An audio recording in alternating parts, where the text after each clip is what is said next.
Hello, welcome to commerce study circle online classes. मैं professor Naresh Raj. आज हम चर्चा करेंगे नॉन प्रॉफिट ऑर्गेनाइजेशन अध्याय का।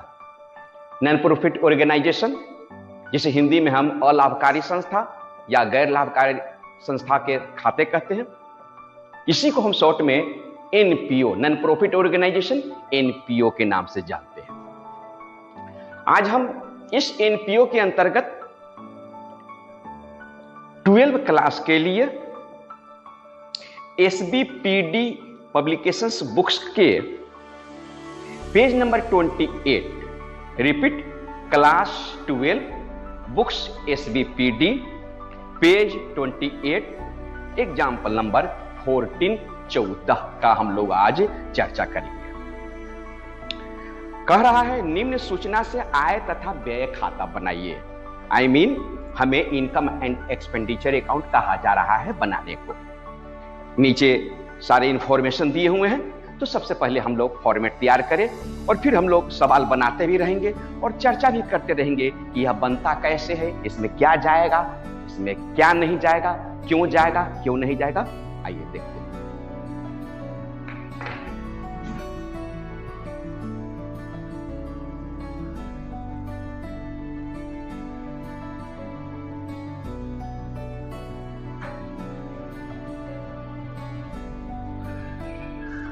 इसका फॉर्मेट होगा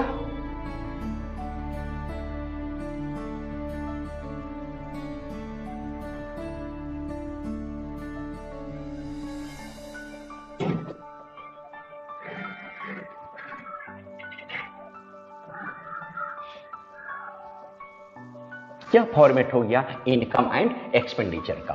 हम लिखेंगे बाएं भाग में डीआर, दाएं भाग में सीआर, बाएं भाग में एक्स पेन डी चर, दाएं भाग में इनकम अमाउंट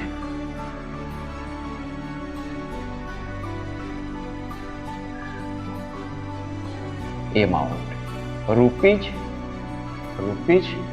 सीआर में बाई और डीआर में 2 हम लेखा कहते हैं। इसके ऊपर हम लिखेंगे इनकम एंड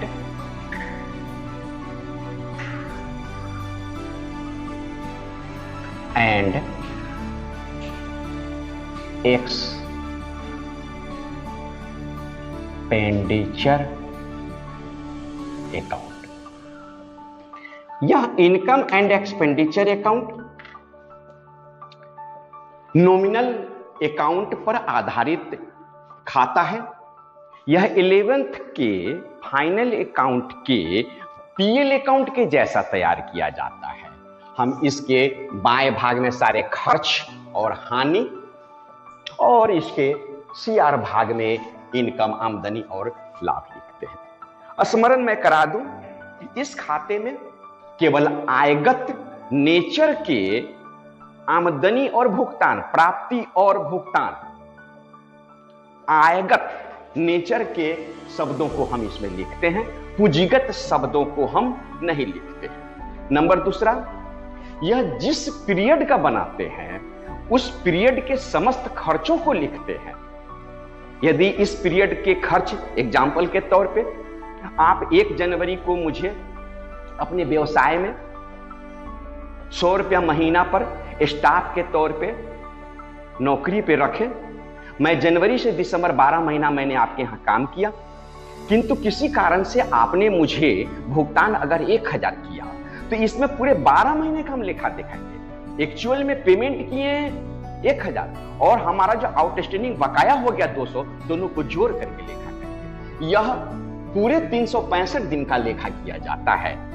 इस लेखा का कैश से कोई संबंध नहीं है। जो खर्च हुआ, जो आमदनी हुआ, उसका लेखा करेंगे। उस आमदनी और खर्च के लिए पैसा आया हो या नहीं आया हो, पैसा गया हो या नहीं गया हो, मतलब इसका कैश से कोई संबंध नहीं है। इसमें हम लेखा करते हैं। चंदों से आय, इनकम फ्रॉम सब्सक्रिप्शन 2,20,000 रुपया आमदनी भाग में लिखिए। इनकम फ्रॉम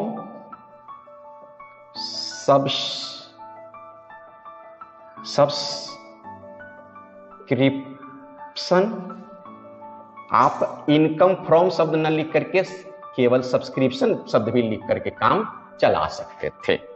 आप इसको क्लियरली लिखिए, इनकम फ्रॉम सब्सक्रिप्शन,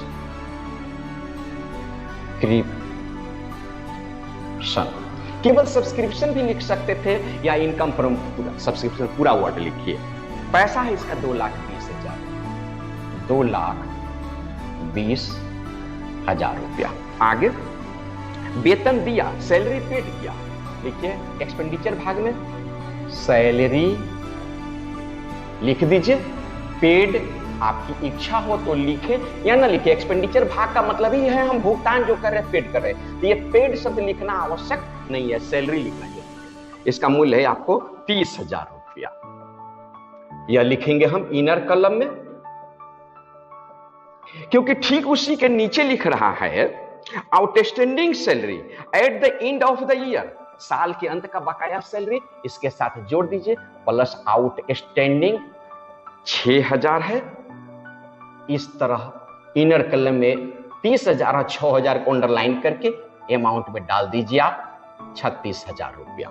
उसके बाद का शब्द है printing and stationery, to printing and stationery, इसका मूल्य हो जाएगा आपको 4,500 रुपया, 4,500 रुपया। नेक्स्ट इंट्रांस फी 20,000 रुपया, इनकम में लिखिए बाई इंट्रांस